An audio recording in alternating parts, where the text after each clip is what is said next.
Hi friends, welcome to our channel. இன்றைக்கி channel என்ன பார்க்க போகிறோம் அப்படின்னு சொல்லி பார்த்தீங்கன்னா, இப்போ வந்து பனிக்காலம் மழைக்காலம் வந்து ஸ்டார்ட் ஆகிடுச்சு. இந்த மாதிரி டைமில் காஃப் அண்ட் கோல்டை வந்து எப்படி நம்ம வந்து சரி பண்ணுறதுன்னு சொல்லி தான் செய்கிறதுக்கான ஒரு சூப்பரான ஹோம் ரெமெடி தான் பார்க்க போகிறோம். அந்த சூப் குடிப்பது மூலமா அந்த காஃப் அண்ட் கோல்டு வந்து நம்ம ஈஸியாக நம்ம வீட்டில் வந்து க்யூர் பண்ணலாம். அது வந்து எப்படி பண்ணுறதுன்னு சொல்லி பார்க்க போகிறோம் இந்த வீடியோவில். வாங்க அது எப்படி பண்ணுறதுன்னு சொல்லி பார்க்கலாம்.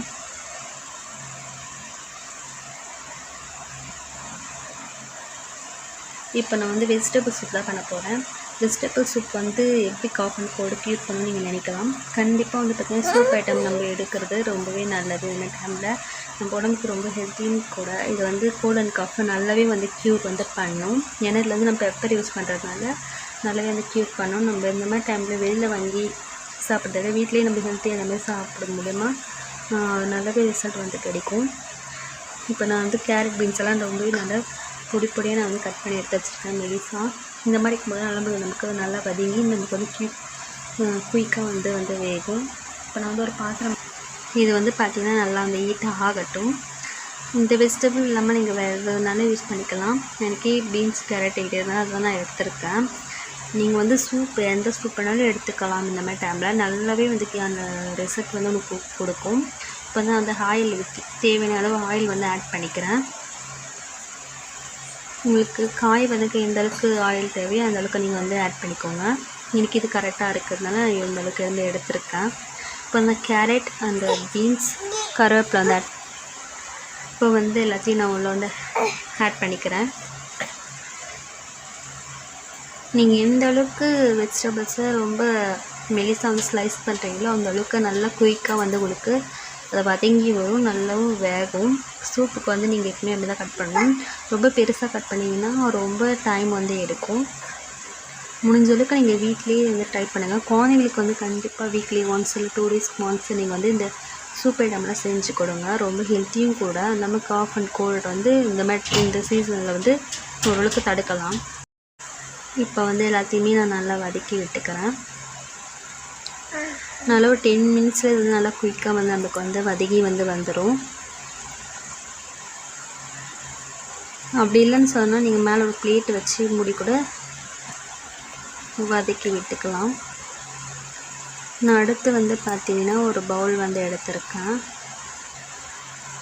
இந்த மாதிரி வச்சு க்ளோஸ் பண்ணிவிட்டு நீங்கள் ஒரு 10 மினிட்ஸ்க்கு 15 மினிட்ஸ்க்கு வந்து லோ ஃப்ளேம் வச்சு கூட வதக்கிக்கலாம். நல்லா குயிக்காக வந்து வதங்கிடும். இப்போ நல்லா வந்து வதக்கி வச்சு இப்போ வந்து வாட்டர் வந்து ஆட் பண்ணணும். அதுக்கு வந்து பார்த்திங்கன்னா நான் வந்து ஒரு மெஷர்மெண்ட் கப் வந்து எடுத்திருக்கேன். இதில் வந்து எனக்கு வந்து 3 கப் வாட்டர் வந்து 3 கப் சூப் வந்து தேவைப்படுறதுனால நான் இதில் வந்து 3 கப் வாட்டர் வந்து எடுத்திருக்கேன். நீங்கள் எந்த கப் வேணுமோ அந்த அளவுக்கு வந்து வாட்டர் வந்து ஆட் பண்ணிக்கோங்க. எத்தனை பேருக்கு வேணுமோ அந்த அளவுக்கு வந்து வாட்டர் வந்து ஆட் பண்ணிக்கோங்க. இது வந்து நல்லா வந்து கொதித்து நல்லா அந்த வெஜிடபிள்ஸ் எல்லாம் வந்து வேகணும். கொஞ்சமாக நான் வந்து சால்ட் வந்து ஆட் பண்ணிக்கிறேன். கொஞ்சம் சால்ட் ஆட் பண்ணி நல்லா மிக்ஸ் பண்ணி விட்டுட்டு இது வந்து நல்லா வந்து கொதிக்க விடணும். அப்போ தான் அந்த வெஜிடபிள்ஸ் எல்லாம் வந்து பார்த்திங்கன்னா நல்லா குயிக்காக வந்து வேகும். நீங்கள் மூடி போட்டு கூட இது வந்து வேக விடலாம். இப்போ வந்து பார்த்திங்கன்னா நல்லா வந்து கொதிக்க ஆரம்பிக்குது. இந்த ஸ்டேஜில் வந்து பார்த்திங்கன்னா கார்ன்ஃப்ளவர் மிக்ஸ் வந்து நான் வந்து ரெடி பண்ணிக்க போகிறேன். ஒரு டேபிள் ஸ்பூன் கார்ன்ஃப்ளவர் மாவு எடுத்து நல்லா வாட்டர் ஊற்றி கட்டி இல்லாமல் வந்து கரைச்சிக்க போகிறேன். கார்ன்ஃப்ளவர் எதுக்கு சேர்க்குறோம் அப்படின்னு சொல்லி பார்த்தீங்கன்னா சூப் வந்து கன்சிஸ்டன்சி வந்து திக்னஸாக இருக்கணும் கொஞ்சம் அப்படின்றதுக்காக யூஸ் பண்ணுறேன். வேறு எந்த பவுட்ரும் வந்து நீங்கள் வேறு எந்த இதுவும் யூஸ் பண்ணக்கூடாது. எந்த இதுவும்னா கடலை மாவு இந்த மாதிரி எதுவும் வந்து சூப் வந்து ஆட் பண்ணக்கூடாது. சூப்புக்கு ஆல்மோஸ்ட் வந்து நீங்கள் வந்து பார்த்திங்கன்னா கார்ன்ஃப்ளவர் மாவு மட்டும்தான் யூஸ் பண்ணணும். அதுதான் திக்னஸ் வந்து கொடுக்கும். அது இல்லாமல் சூப்பு டேஸ்ட்டும் வந்து பார்த்திங்கன்னா ரொம்பவே நல்லாயிருக்கும். இப்போ வந்து நல்லா கொதிச்சு வெஜிடபிள்ஸ் எல்லாம் வந்து பார்த்திங்கன்னா நல்லாவே வந்து வெந்துடுச்சு. இதுக்கு இந்த கரைச்சி வச்சுருக்க அந்த கார்ன்ஃப்ளவர் கலர் அதையும் வந்து பார்த்திங்கன்னா இந்த சூப்பில் ஆட் பண்ணிட்டு போகிறேன். இந்த மாதிரி டைமில் வந்து பார்த்திங்கன்னா அந்த கார்ன்ஃப்ளவர் மிக்ஸ் வந்து ஆட் பண்ணும்போது ஸ்டவ் வந்து லோ ஃப்ளேமில் வச்சு தான் நம்ம வந்து ஆட் பண்ணணும். ஹை ஃப்ளேம்லேயும் மீடியம் ஃப்ளேம்லேயும் இருக்கக்கூடாது. ஏன்னா நம்ம ஊற்றும்போது அதில் ஆட் பண்ணும்போது வந்து பார்த்திங்கன்னா சில சமயம் வந்து பார்த்திங்கன்னா கட்டியாக சான்சஸ் வந்து இருக்குது. அதை வந்து ஆட் பண்ணிவிட்டு நான் வந்து பார்த்திங்கன்னா பெப்பர் பவுடரும் நான் வந்து 1 டேபிள் ஸ்பூன் வந்து ஆட் பண்ணிக்கிறேன்.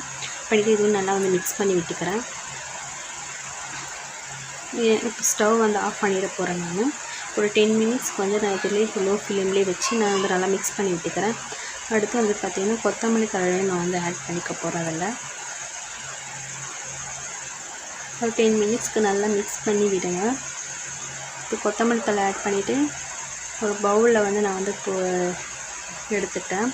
இந்த மாதிரி நீங்கள் வந்து குழந்தைக்கு கொடுக்கும்போது நீங்கள் உங்களுக்கு இது ஓகே, இந்த பெப்பர் அளவு ஓகேன்னா நீங்கள் அப்படியே கொடுக்கலாம். உங்களுக்கு தேவைப்பட்டுச்சுன்னா நீங்கள் இன்னும் கூட பெப்பர் ஆட் பண்ணி சூடாக வந்து கொடுக்கலாம். நல்லாவே வந்து கோல்ட் அண்ட் காஃப் வந்து நல்லாவே வந்து க்யூர் ஆகும். இந்த வீடியோ உங்களுக்கு பிடிச்சிருந்தா ஒரு லைக் பண்ணுங்கள். இது ட்ரை பண்ணி பார்த்துட்டு எப்படி இருந்தது மறக்காமல் கமெண்ட் பண்ணுங்கள்.